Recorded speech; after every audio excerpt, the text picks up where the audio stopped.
Olá pessoal, iniciaremos hoje o terceiro conteúdo da matéria de Fundamentos da Eletricidade, com carga horária de 40 horas. Vamos lá? Nesse primeiro conteúdo a gente vai ver sobre os componentes do circuito, sobre o circuito série, paralelo e misto e sobre as leis de Ohm. Sobre os componentes do circuito elétrico, temos 5. O primeiro é a fonte de alimentação ou gerador.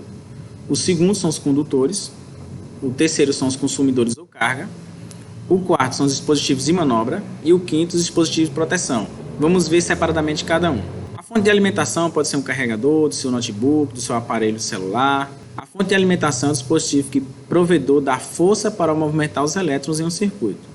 Então, como essa imagem mostra aí, carregador de notebook, carregador de computador.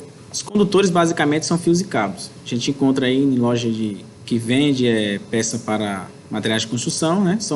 São materiais que possibilitam uma movimentação das cargas elétricas em seu interior com grande facilidade.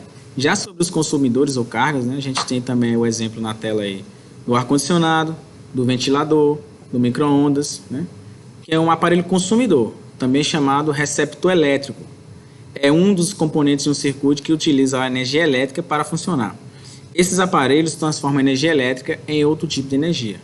Já sobre os dispositivos de manobra, né, na tela dá para se ver aí, são componentes eletromecânicos ou eletrônicos que são responsáveis por impedir ou permitir a passagem da corrente elétrica, entre o ligar e o desligar, basicamente isso. Já os dispositivos de proteção, né, ou segurança, são aparelhos responsáveis pela interrupção da corrente elétrica, caso a intensidade dessa corrente seja maior que a suportada pelo aparelho. Então temos exemplos aí do disjuntor DR, disjuntor bifásico, dos DPS.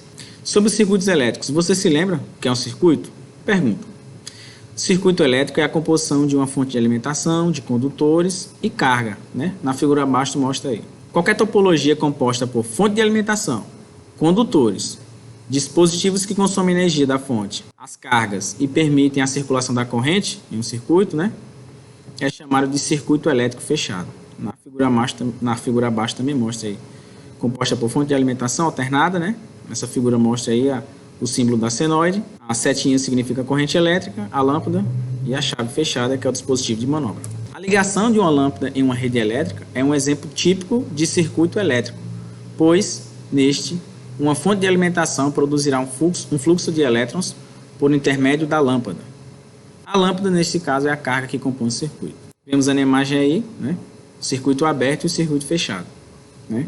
Os elétrons, ao atravessar a lâmpada incandescente, aquecem o filamento e o efeito acaba por gerar calor e permite raios luminosos. Ainda sobre os circuitos elétricos, temos 3 tipos de circuito, né? O série, o paralelo e o misto. Vou explicar para vocês aqui cada um. Primeiro, o série, né? No circuito série, o valor da corrente é sempre o mesmo em qualquer ponto do circuito. Isso acontece porque a corrente elétrica tem apenas um único caminho. Então, no circuito série, temos cargas dependentes uma da outra. Se uma queima, a outra também vai desligar. Já no circuito paralelo não acontece isso, né? O circuito paralelo é aquele cujos componentes estão ligados em paralelo entre si. Então são independentes. Se uma lâmpada queimar, a outra continuará acesa. Já no circuito misto, né, é aquele que contém circuitos pequenos, paralelo e série, né? Então aí vai ter circuitos dependentes, o série é dependente. Se a lâmpada 2 queimar, a lâmpada 3 para. Já no caso aí, temos o circuito paralelo que não para. Ainda sobre a primeira lei de Ohm, né, fala o seguinte: a primeira lei de Ohm afirma que corrente elétrica que atravessa um dispositivo qualquer é sempre diretamente proporcional à diferença de potencial aplicada a esse dispositivo. O que é isso? Quanto maior a corrente, maior a tensão. Dá para se ver no gráfico aí? Então, corrente e tensão são diretamente proporcionais. Nessa figura mostra aí. E Ohm também ele desenvolveu esses triângulos.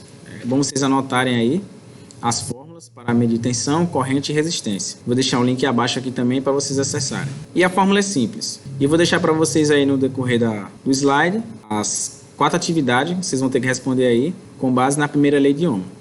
Alguma dúvida, eu vou deixar o link abaixo. Vou deixar também um link do YouTube e até a próxima aula.